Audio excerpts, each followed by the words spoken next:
Pump it up, pump it up. Trae. Come on, come on. With Trae. Pump it up, pump it up. It's the day with This is the day to gain inspiration, to make a positive change in the nation. We're inviting you to partake in conversation, to raise your vibration. It's the day that we will all celebrate all of our peace that make this thing elevate. Watch the negative fade away, cause it's the day with Trae.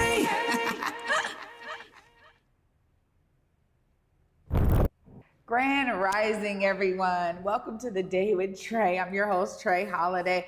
I get to welcome you to a magnificent Monday, and I want to thank you for starting your week off with us today. You know, I'm really excited. I got some phenomenal guests in the building.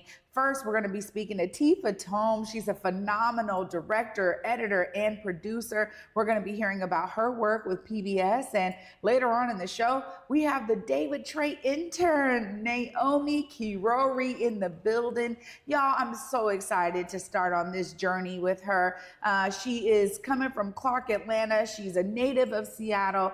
And I'm so glad that she's chosen to grace us with her intellect and desire to learn. So we'll be talking to her later on in the show, but y'all know the whole routine here. It is the top of the show, right? So it's the perfect time for you to help us grow here on the Day with Trae by tagging this show and sharing this show with folks who you feel could benefit from a daily dose of dopeness that we give you right here on the Day with Trae. And you know, if you can't watch us, don't even trip. We got you covered because you can listen to us anywhere you find your favorite podcast as well. So search whatever platform is your favorite on the podcasting side.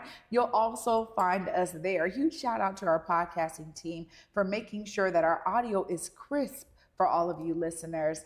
And before I get into it with my guest today, I'm really excited because, of course, Garfield has had a tradition probably since its inception, which is Purple and White Day. And I am so pleased to bring you an amazing production shot by Francisco Lopez and produced by our very own Omari Salisbury. Y'all, check out Purple and White Day 2024.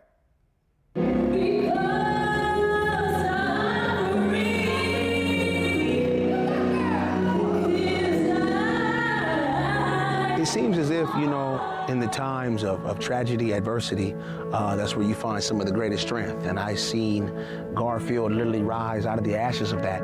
And even now, you know, with the grieving and the hurt and dealing with this trauma, we are rebuilding that strength. We're rebuilding that trust. We're rebuilding that sustainability for us to move as a cohesive unit and continue to move as a community. This Garfield community is historical.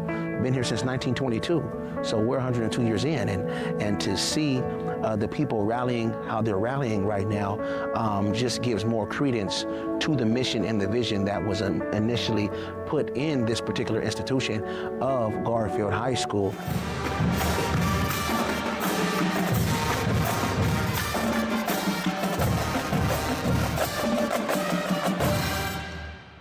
This Garfield community, I believe, is going to be stronger because of the things that are being put in place right now, of how the community is finding ways to overcome and to be able to stand on principles, morals, values, and ethics, and being able to pass those tools along to those who are walking out of the door and also those who are coming in. Today is just another relevant piece of why yesterday was so important, of community coming together, walking together, showing that we can do this, and the community not going from the streets and to the outside of the stairs, but coming into the gym and showing people that we do care, that this is not an accident, this is not just a seasonal thing, but this is something that they're being intentional about, the community's being intentional about, and for the students to see that community, for the students to feel that again, it gives them reassurance for their safety, it gives them reassurance of why they're coming here to get their education, and that's the message that we want to push, and I'm grateful that we're being able to capture all those moments.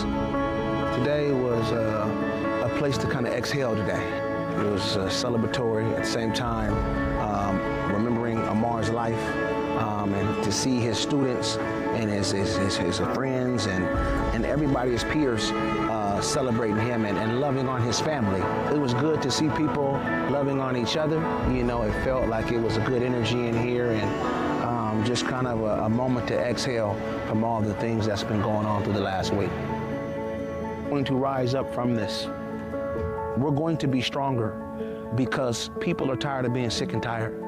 And I can't help but acknowledge the sentiments that's even on your hoodie right now. No excuses.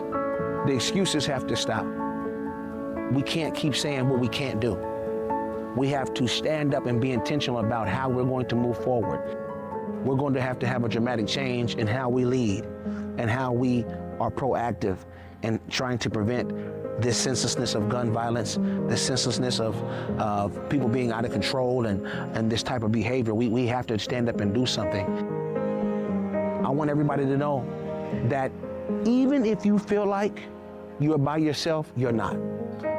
Because somebody is waiting to extend that love to you and willing to extend that love to you. Whoever's listening to this, please understand that you matter. That every day you wake up with a heartbeat and a pulse, that is another opportunity for you to be better than you were yesterday and you to get closer to your purpose. I want people to believe in themselves and believe in the community that surrounds you.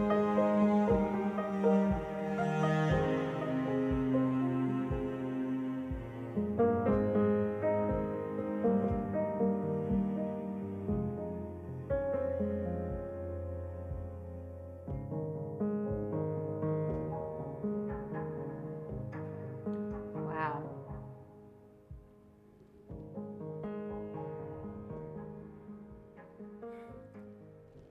So beautiful. Huge shout out to Francisco and Omari and our editors for pulling that together. You know, that just happened this past weekend. And as a fellow Bulldog myself, you know, of course, this Purple and White Day had a special significance for all of the staff, the faculty, all of the students. Of course, because of what has taken place there recently. Huge shout out to the Murphy Payne family, Amar's family, and all of those who are continuing to uplift the good nature that is born and bred at Garfield High. Well, y'all, I'm excited because I get to actually talk to a fellow creative about her creative works. Up next, we got Tifa Tomb in the building. What's up, Tifa? Hey Trey, how you doing? Good, how are you? I'm doing good. I'm excited to be here in the studios. Yeah, no, I'm so glad to have you. You know, we started knowing each other because I was like, yo, I needed a bunch of editing help and you were there and you are doing so many different phenomenal things. Before we get into one of your newest works, tell us about what got you into the field of creative and production. Actually, I've always been interested in TV and film. When I was a kid, we used to watch The Muppet Show on TV, and that was kind of the first time that I understood that there's people who make TV. And so ever since then, I kind of been fascinated with creating, but I didn't really turn it into sort of a career until I moved here to Seattle in 2015. Prior to that, I was in education for a long time. So moved here, started volunteering on sets, started volunteering at the Northwest Film Forum, started getting to know people who are in the industry, and people have just been really generous with resources and opportunities. And so started as an editor and then just started directing. I've directed a couple of short films and started producing a couple years ago. Wow. Well, you know, the one thing that I really love is, you know, we have such an amazing creative scene here in Seattle, and it's not really known to the rest of the country. It's like certain big productions have popped up and people will always name 10 Things I Hate About You and all like the big movies. There's like a few that people really know of that have been shot here in Seattle, but there is such beauty to behold in Washington State. And I love that now we're opening that up. Tell us about, you know, this newfound effort to fund creative works here in the state that you, like your perspective of what that looks like and what that means for the creative community. Yeah, I think it's really big because there's a lot of independent or lower budget projects. There's a lot of people who live in Washington who want to stay in Washington, don't necessarily want to go to another place to make stuff, so they want to make the stuff here, but it's not necessarily like $1 million project or something like that. So I think with the King County Creative Fund, not the Creative Fund, something else. I'm blanking on the name of it right now, and with Washington Filmworks, I think they're really trying to make sure that there's a pipeline for people to go inside of a structure. So if you want to learn, you can like sort of work your way up. And so I think that's happening. There's a new location that the city of Seattle just opened up for independent filmmakers, where the old KCTS building used to be at Seattle Center. So that's kind of exciting. I think it's great. We need more resources. We need locations. We need funding. Funding is important. But yeah, I think that there's a lot of, like you said, really talented people here who want to create stuff and want to make stuff. And I'm excited to see where it's going. Yeah, I agree. I think there's always been this notion that, you know, when you're a creative, you have to leave in Right. order to really make a living for yourself if that's where you want to go. And the fact that Washington is starting to understand, wait a minute, we're losing a lot of great talent, Yeah. you know, who ends up being big names on all these other productions when they could have done it here, we're losing out. And so I really appreciate that as a state, it's being looked at. I think Seattle has some specific programming, but it's great to see that there's this drive towards it. When you think about the things that drive you towards creative projects, you know, as a producer, what are some of those stories you're looking to uplift through your work? Yeah, well, the project that I'm working on right now for the Black Art Legacies is with Cascade Media, the local PBS station. And the thing that drew me to it was, like I said, I moved here in 2015 and started working in film. And I was really drawn to this project because it's documenting Seattle Black artists, past and present. And I felt like a really good opportunity to learn the history of Seattle. I lived in California all my life, and so moving here was kind of like a big shift for me. And documenting the artists here is kind of a way to pay homage and honor the spirit of creative people before me and all around me right now. So that's what drew me to this project. That's what I wanted to do. I feel really honored to be able to document the legacies, the artists, people's work here. Like there's people on this season. One of the people is DJ Riz Rollins, who's been around in the community and part of the community for 35 years. And so just to talk to people, just to know their stories and to understand the process of their creative work too, has been really inspirational for me as an artist. And yeah, it's just something that people can come back and look at. And there's so many more stories out there too that haven't been told yet. Yeah, so many stories. And I love that PBS is really working with, you know, local creatives and providing an opportunity for even some of the newer producers to really get that experience and that level of, you know, production value that ends up happening with PBS and the way they tell stories. You know, someone just said it to me the other day, well, you know, it's a trusted source, right? And it's like, yeah, because over their lifetime, you know, when you think about public broadcasting, that was really, you know, something that was always going to be for the people. And the idea that they are still going strong and they are having more intentionality to uplift these local stories in this way is really interesting. But there's a whole program, a whole project really for these creative stories. And, you know, how did you find yourself connected to these opportunities? Tell us more, because there's probably others out there that are like, man, how do I learn? How do I get on?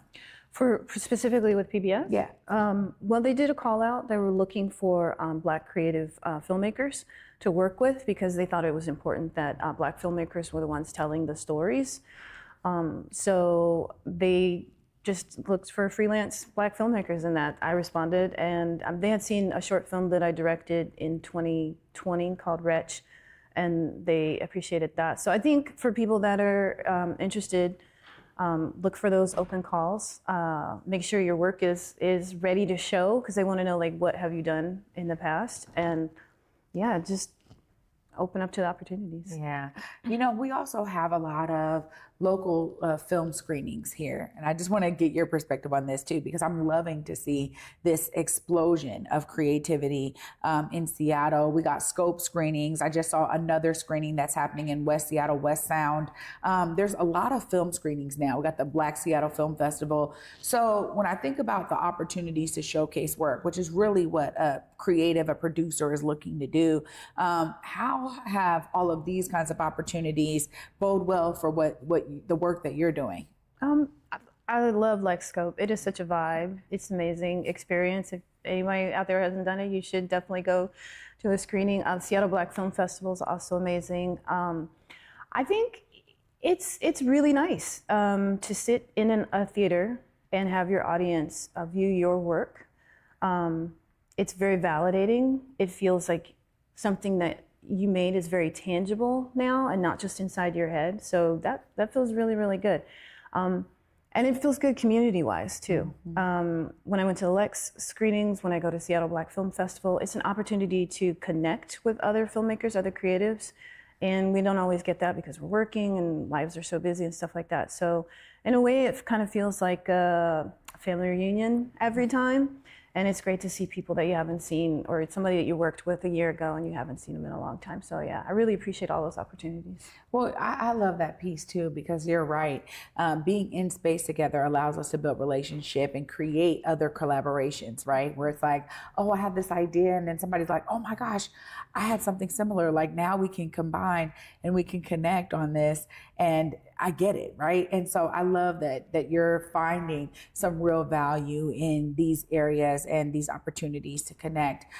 So for this, PBS Creative Works, honoring artistic legacies like this, what were some of those highlights for you as you were doing this project? Yeah, I'm so glad you asked me that question because I really loved profiling Cypher Goings, who is the local tap dancer. He's been working with Northwest Tap Connection for many years. And that was really cool because my son also takes tap there.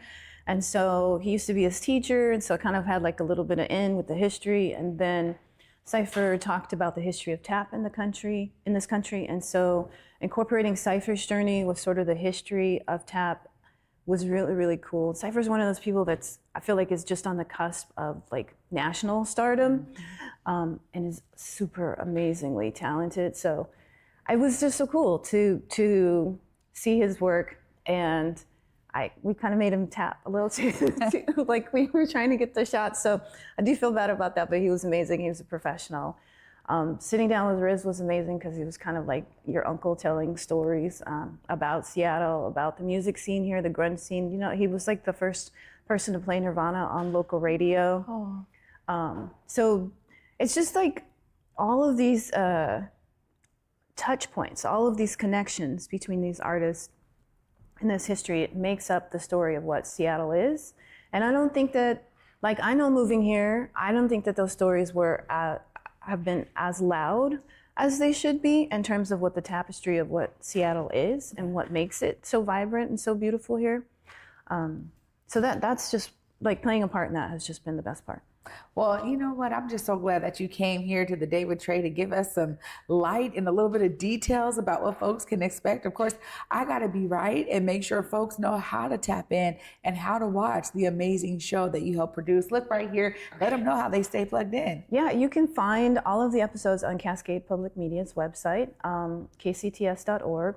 You can also join us if you're around on Tuesday. Today's the 16th, today's the Monday. 18th. Okay, so Tuesday the 18th at Washington Hall. You do have to RSVP, but tickets are free, and it's a great community celebration. There'll be food, performances, and some sneak previews of the show as well. Right on. Tifa Tomb, thank you so much for joining me today. Great to have you here and great to have you in our community overall, Tifa. Thank you, Trae. Absolutely. Oh, wow, y'all. What an amazing experience to hear about some of the phenomenal work we're able to produce right here in the Pacific Northwest.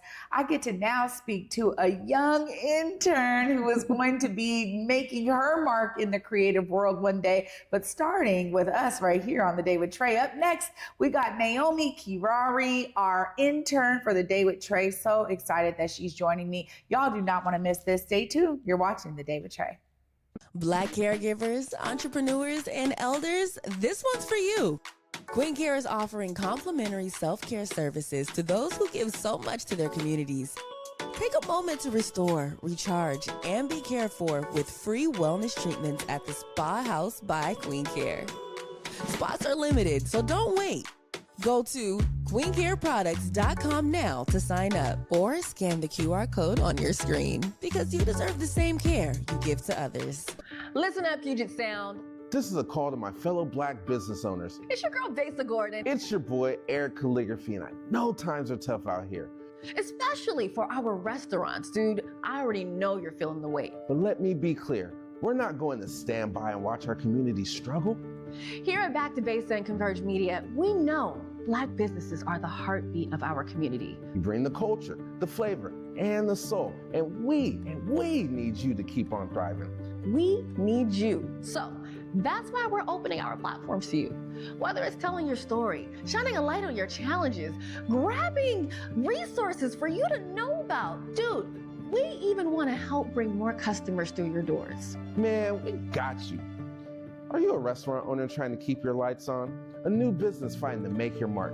Whatever your story, we want to hear it and help. In order to make that happen, we need for you to head on over to whereweconverge.com/support Black business and let us know what's happening. Let Back to Basics and Converge Media amplify your voice and help drive traffic to your business. Man, don't wait. Converge Media is here to uplift Black business in the Puget Sound. So man, make sure you visit whereweconverge.com/support Black business and let's rise together. Come celebrate Juneteenth, a road to economic freedom with us in Tacoma, Washington at Stewart Heights Park on June 19th. It's one big happy family reunion that you don't want to miss. Join us as we bring singing powerhouse Crystal Aiken and the legendary gospel superstar himself, Fred Hammond. But that's not all. We're bringing back the old school with everyone's favorite soul for real. And there's so much more. June 19th in Tacoma. For more information, visit juneteenthwa.com.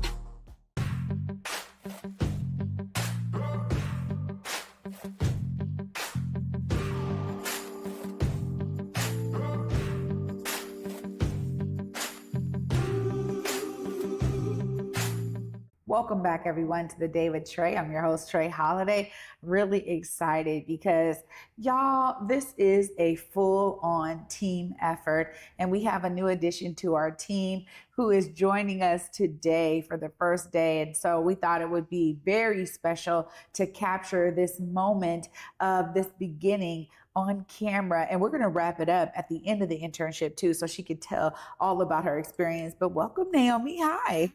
Hey, how are you? Happy to be here. I'm doing well. How are you doing? I'm so great. And, you know, you and I connected last year, I think at Juneteenth. Yes. You were volunteering and you were organizing. And I love that you sought out an opportunity to do something additional while you're back home, because you're already working, right? But you were like, no, let me learn something. So I want to ask you about your first kind of understanding that you loved creative. That's always something that I think is a driving force for you to do something like this. Tell us about some of those early moments for you. Well, as a kid, I used to watch Shake It Up by Zendaya, and I was like, I want to be a singer, dancer, and actor just like her. I always knew I wanted to create space because I didn't know what was space where I fit in necessarily through school. And then also just being in community programs as a child, those were also spaces I wanted to kind of bring in myself into other communities that maybe didn't have that or lacked that. So that's kind of where my creativity kind of sparked, is my interest in kind of making something and calling it my own. Yeah. You know, there's something special too about the freedom of creativity for me, especially something like this, where I think you couldn't have told me back in the day that I'd have my own show and I just get to be myself and my authentic self at that and bring it every single day. And that for me is something that I really hold near and dear to my heart. When you think about, you know, learning and growing, because there's so many facets of the world of creative and film, TV, radio, production, what are some things that you feel are already highlights that you really want to hone in on? Ooh. I kind of want to hone in on like documentaries and kind of continue that realm.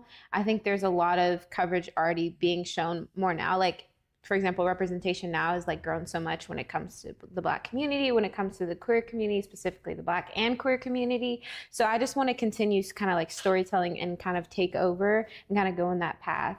So either that could be film, movies, or that could kind of be TV, talk show type vibe, or documentaries. I personally like, just because I got the opportunity in 8th grade to kind of do one about women around Seattle and how they felt in society. And I felt like that honed in on their voice and really impacted the organization that I did it through.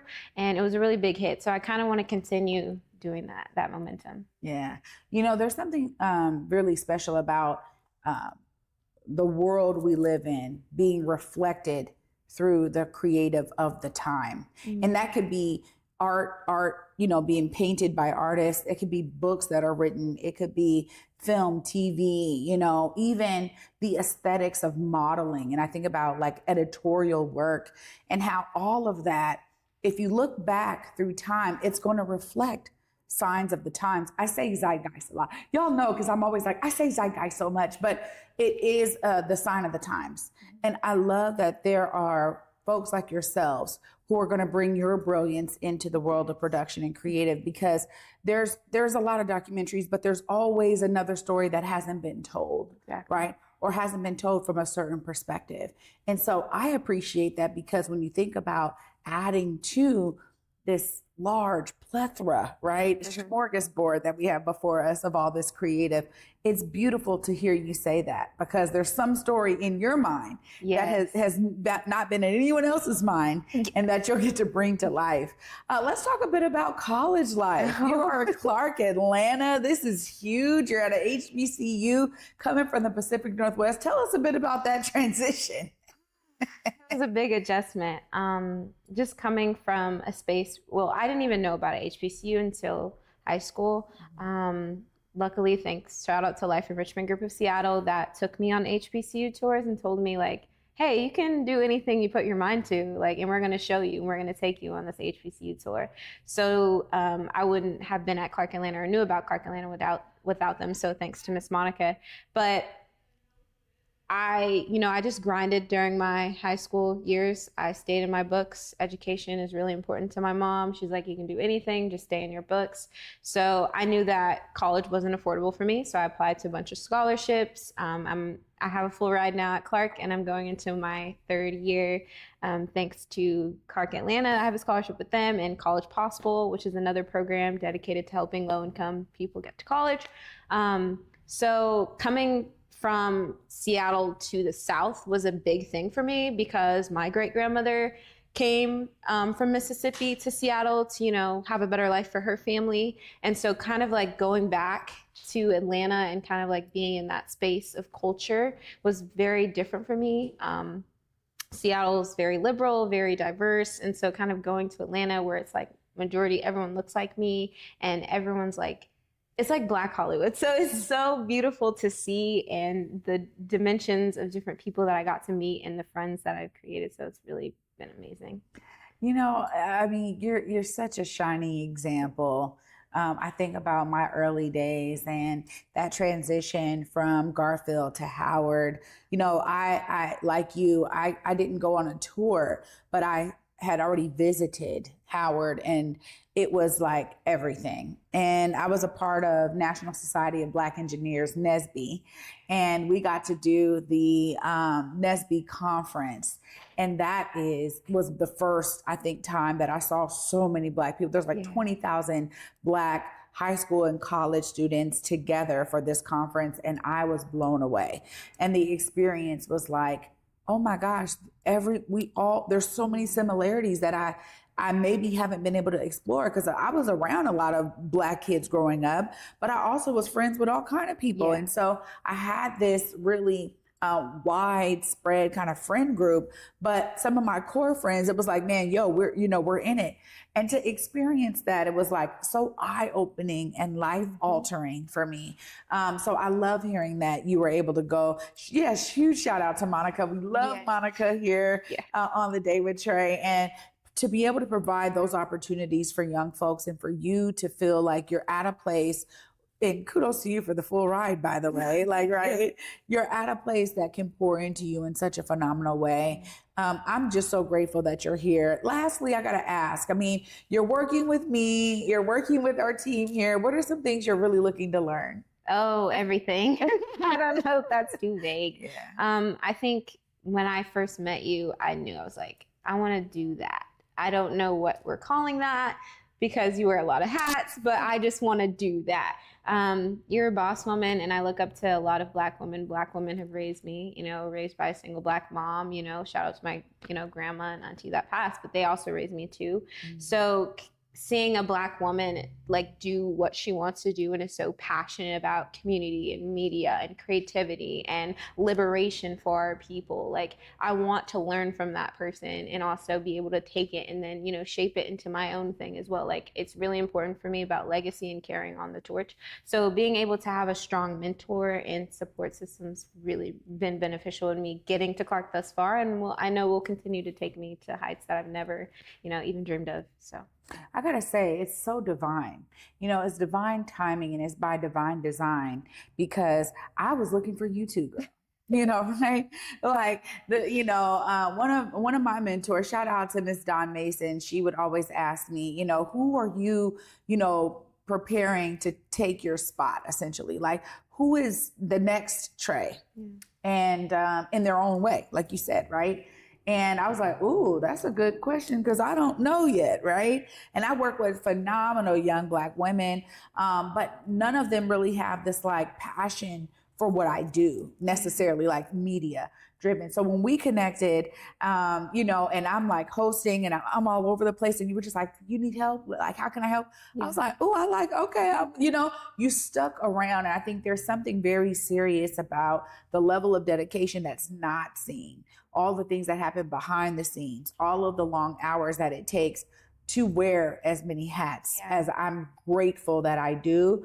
But that's something that I'm really excited to explore with you this summer, Naomi. So thank you so much for, you know, seeking out this opportunity and for coming at the right time. Of course, if folks are trying to stay plugged in with you and your socials as you share your journey along the way, look right there, let them know how they stay plugged in. Okay, you can connect with me on LinkedIn, Naomi Kirori, so Naomi, and then my last name is Kirori. Also, you can follow my Instagram at _Naomi Kirori. Oh, Naomi, thank you so much for joining us in the Black Media Matter studios today and joining me for this journey. Yes, thank you for having me. Oh my goodness, y'all. What a phenomenal Monday. Y'all know I'm going to wrap all of this up right after this short break. Stay tuned. You're watching The Day with Trae.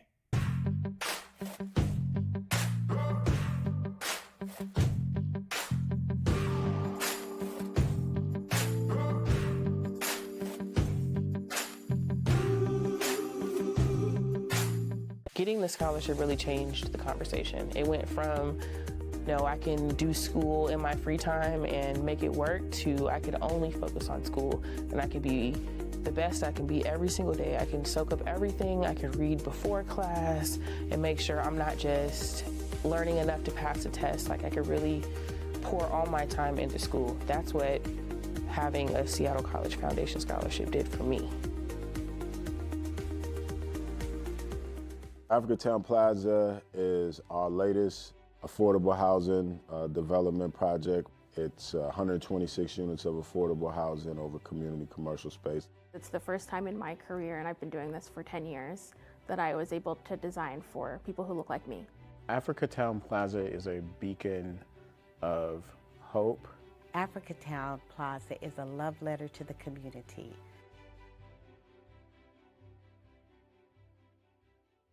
Black caregivers, entrepreneurs, and elders, this one's for you. Queen Care is offering complimentary self-care services to those who give so much to their communities. Take a moment to restore, recharge, and be cared for with free wellness treatments at the Spa House by Queen Care. Spots are limited, so don't wait. Go to queencareproducts.com now to sign up, or scan the QR code on your screen, because you deserve the same care you give to others. Welcome back, everyone, to The Day with Trae. I'm your host, Trae Holiday. I just got to thank you so much for starting your week off with me, and a huge shout out to my guest, Tifa Tomb, and of course, Naomi Kirori. I'm so excited that they were both here today to shed some light on not only some creative works that are happening now, but another creative, brilliant mind soon to come and to hit the creative community in waves. So looking forward to what Naomi pours in to the continuation of the creative community. And, you know, if you are someone who is seeking out other opportunities, never be afraid to tap into someone who is doing what you want to do. Someone just said that to me, like look for, mentors who are where you want to be and learn from them. And I'm so grateful that what I'm doing is something that Naomi wants to learn from. It's such a cycle. And even me working with Tifa, and I was so impressed by Tifa's editorial skills to see her now, producing works for PBS and helping to shine light on these amazing Black Art Legacies, for all of these amazing Black artists. This is something in terms of the creative community that can always use more creativity. So if you're someone who is wanting to pour into creative community and you don't know where to start, please reach out, look for those who are doing what you want to do. You never know. They could be in the need for an intern as well. Looking forward to showing y'all some things that Naomi's able to learn throughout her time with me at the end of her internship this summer. So y'all be on the lookout for that. But of course, you know me, I'm back with y'all tomorrow at 11 a.m. And until then, y'all, peace.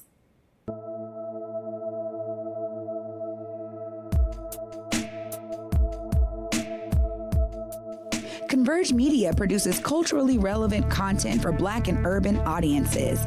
Our coverage is raw, transparent, and objective, praised by community leaders, government officials, and residents. Support Converge Media today via Venmo, Cash App, or PayPal at Converge Media.